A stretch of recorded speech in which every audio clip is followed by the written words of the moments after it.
Hey there. I'm starting to have a little bit of fun with these kick videos, so why not keep going? I'm gonna go into something now that's a little bit different. Not every martial art does this, but you've probably seen your share of them if you've watched martial art movies before.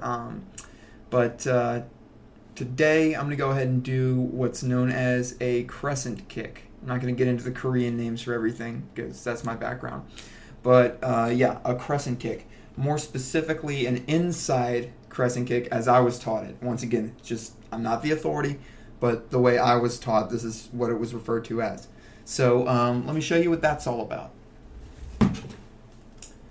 So the inside crescent kick, unlike some of the more direct kicks, the front kick, the side kick, even the roundhouse kick, those have a whole lot of power behind them.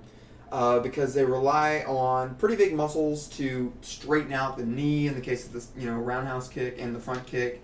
The side kick has the hip involved as well as the knee, straightening everything out. Well, the crescent kick is a little bit more nuanced in terms of your ability to get a lot of power into it. You don't have a lot of strong leg muscles directly driving the kick because of the way it comes across. So let me show you what it looks like first, and then I'll talk about kind of how to execute it. So an inside crescent kick is called as such because it moves from the outside to the inside. It moves across the middle or inside of my body. So it's going to look like this. So I'm coming across, almost slapping with the sole of my foot. Again, I'm keeping my knee a little bit bent, and I'm just swinging it across. In this case, I'm going about face height. And I'm stepping through on this kick. You can pull it back. I'm not going to worry about that right now. So, things to think about. Hopefully, okay, you can see my feet here. When you do a crescent kick, you want to make sure that you're not just kicking with the kicking leg, if that makes any sense. So basically, if I'm trying to hit a target, say my target is my hand, I'm not just trying to get my foot across and just hit it there without moving this other leg. The strength of these muscles on the inside of the leg, the adductors and the supporting muscles that pull the leg across like that, probably aren't strong enough to give you a really powerful kick only using those muscles. So in order to get more power into the kick, get more force into it, you really want to get a little bit of a turn with this leg. So that's a common theme with all the kicks I've done so far. There is a turn or a pivot on the base leg. But in doing this, you're not trying to pivot too much beforehand. I usually caution against that. You can do a little bit. Open the hip up a little bit and then pull that leg through. But you'll notice my whole body is really turning when I do this kick.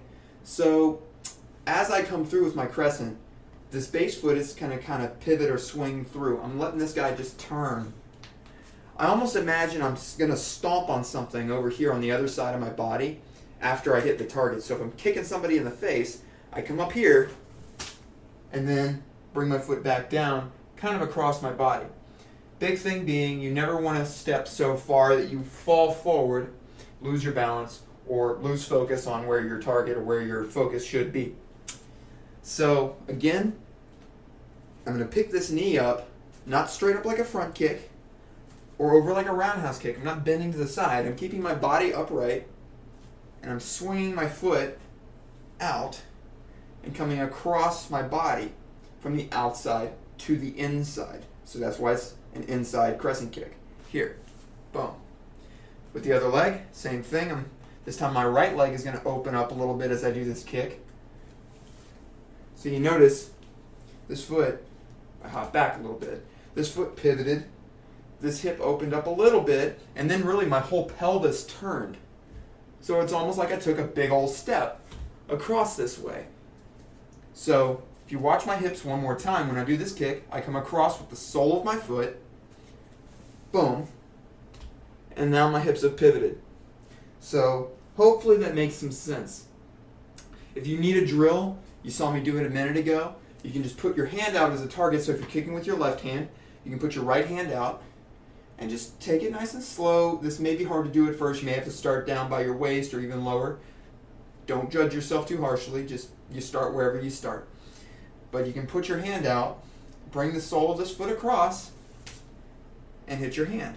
Again, sole of the foot comes across, give yourself a high five. There you go. Other side, give yourself a high five. There you have it. Obviously, you can go higher, you can go lower. There are variations on this kick, coming to the knee, and a whole bunch of stuff. You could really do a whole seminar, a whole class just on the crescent kick and only scratch the surface, which is the case with most kicks.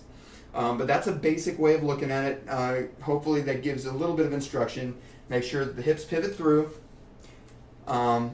Keep your body upright. You're not turning or bending over too much. Only go as high as you can go with control.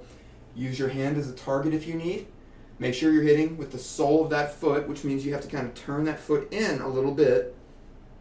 And just practice with that. And as always, if you need, you can use a wall, use a rail, use a doorknob or handle, whatever you have access to in order to practice this kick. So I can just come across, back and forth, practicing there.